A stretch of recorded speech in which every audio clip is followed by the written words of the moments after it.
Lecture on management. Want to build better leaders? Focus on mindset, skills, knowledge. Too many companies fail to see the potential of their best middle managers and lose them to other firms. Hayes Gibson and Shawnette Rochelle offer a framework for helping these promising leaders grow. Middle management used to be the place where careers stalled, and the COVID-19 pandemic has turned that notion on its head. In fact, mid-level leaders possess more agency now than at any other time in recent history. The tight job market is opening up new opportunities for capable middle managers who show initiative. The old saying, people don't leave organizations, people leave people, has never been truer. Companies that don't tangibly show that they value their best people by developing their skills and helping them reach their full potential will lose them perhaps to competitors. Unfortunately, many organizations lack a strong development culture. They view leader development as a tactical issue instead of a strategic imperative. In contrast, companies with strong development cultures invest in their middle managers, increasing their leadership capacity. These companies put leaders on the path to lean into more responsibility and more complex programs, projects, or initiatives. What is leadership capacity? At its root, leadership capacity is what the leader can do. Companies tend to gauge capacity based on leaders' technical execution of tasks, but that perspective overlooks foundational elements that help these professionals reach a higher level, the T-shaped leader. What is a T-shaped leader?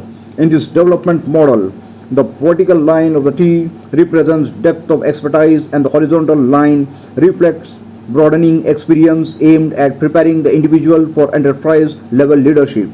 The goal is to build technical competencies in both directions. While the T-shaped manager framework has many advantages, it has a critical flaw. It overlooks the importance of emotional intelligence. Enter the MSK Leader Development Framework. This approach builds on the Day, Harrison and Halpin's view of leader development, which argues that improving leaders' knowledge, skill and attitudes will increase their capacity. Framework takes these principles a step further, offering organizations a way to apply these three principles. Building leadership capacity. The MSK Leader Development Framework focuses on developing leaders in three key ways: knowledge, technical and executing abilities learned through professional training; skills. Who are you as a leader? Self-leadership and emotional intelligence skills reign supreme here. Mindset. Beliefs that inform how we handle situations or sort out what's going on. M. Mindset, the foundation level of the MSK Leader Development Framework. Pyramid targets a leader's mindset, in particular the beliefs that orient the way we handle situations and sort out what is going on.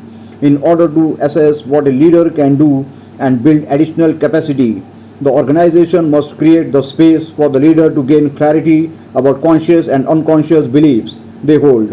An understanding of those beliefs and how they inform actions is critical to understanding different perspectives and thinking more broadly.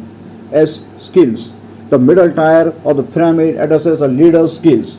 Conventional thinking considers skills merely a person's abilities. In the MSK framework, the skills level seeks to answer the question, who are you as a leader? Emotional intelligence reigns supreme here. Leader development work around skills presents both the leader and the organization the opportunity to assess whether the leader is flexible, resilient, adaptable, empathetic, and self-aware. Among other qualities, the results of those assessments can shape the actions that grow the leader's capacity. Investment in this tier empowers leaders to engage in critical conversations and develop their direct reports. K. Knowledge. The top tier of the framework considers a leader's knowledge. Knowledge includes the leader's technical training, socialization, and executing abilities. Some organizations focus on this tier at the expense of the previous ones, but a shift in perspective can produce significant results, particularly for middle managers. Whereas the T-shaped model emphasizes technical competencies in the vertical and horizontal axis. The MSK Leader Development Framework assumes that leaders are technically competent and will continue to grow. Investment in the mindset and skills tiers, however, is not a given. Making that investment enables leaders to fully bring to bear their knowledge on behalf of the organization.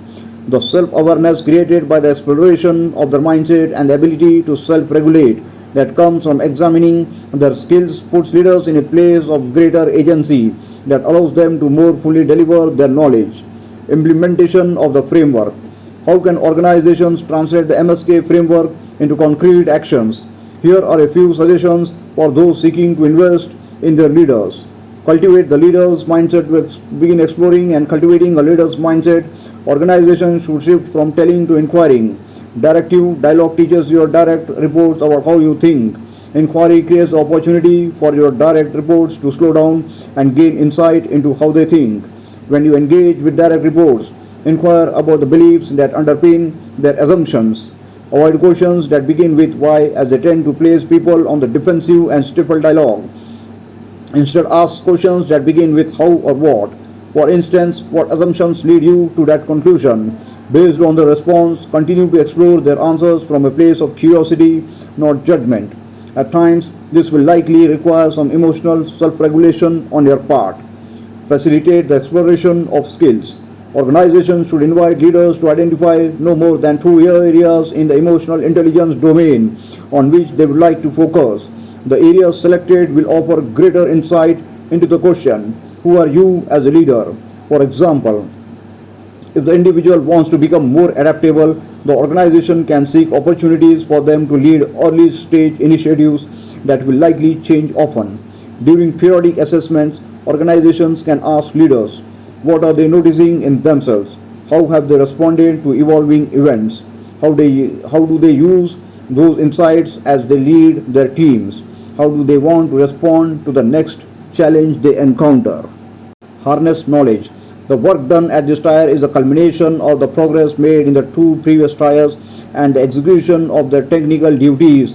Leaders with sufficient technical training can always access specific know-how to deliver, but whether they deliver meets the moment of the organization depends on the work done in the mindset and skills tiers. To further explore the knowledge tier with your leaders, ask questions that allow them to make connections between all 3 tiers.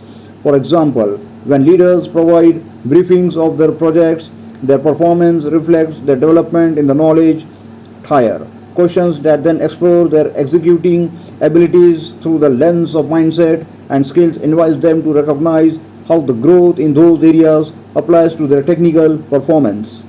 Next steps in MSK. Organizations establish the conditions for reaching a leader's full potential.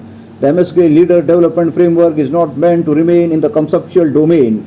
It is designed to be put into practice. Implementation facilitates the necessary shift from telling leaders what to do to inquiring about the thinking that informs the decision making. This work will ultimately lay the foundation for both leader and organizational growth. Thank you for listening. Have a nice day.